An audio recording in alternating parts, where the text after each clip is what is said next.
မ်ဘီယာနိုင်ငံရဲ့တောင်းဆိုမှုသည်မြန်မာနိုင်ငံရဲ့အချုပ်အခြာအာဏာပိုင်ဆိုင်မှုအခွင့်အရေးကိုထိပါးစေနိုင်ဂမ်ဘီယာနိုင်ငံရဲ့တောင်းဆိုမှုသည်မြန်မာနိုင်ငံရဲ့အချုပ်အခြာအာဏာပိုင်ဆိုင်မှုအခွင့်အရေးကိုထိပါးစေနိုင်သည်ကာကွယ်ရေးဝန်ကြီးဌာန၏နိုင်ငံတကာရေးရာဦးစီးဌာနမှထုတ်ပြန်ခဲ့သည်ဂမ်ဘီယာနိုင်ငံရဲ့အဓိကတောင်းဆိုချက်မှာဘင်္ဂလီမွတ်စလင်အားလုံးကိုနိုင်ငံသားအခွင့်အရေးပြေဝပေးရန်မြန်မာနိုင်ငံကလူမျိုးတုံးတပ်ဖြတ်မှုကော်မရှင်အရတာဝန်ရှိမှုနှင့်ရော်ချင်းမဟုတ်သောကုစားမှုများပေးရန်တောင်းဆိုခဲ့သည်ကိုတွေ့ရသည်ဟုထုတ်ပြန်ချက်၌ရေးသားထားသည်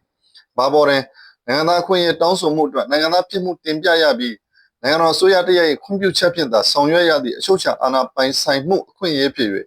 ယင်းတောင်းဆိုမှုသည်မြန်မာနိုင်ငံရဲ့အချုပ်အခြာအာဏာပိုင်ဆိုင်ခွင့်အခွင့်အရေးကိုထိပါးစေနိုင်သည်ဟုထုတ်ပြန်ချက်၌ရေးသားထားသည်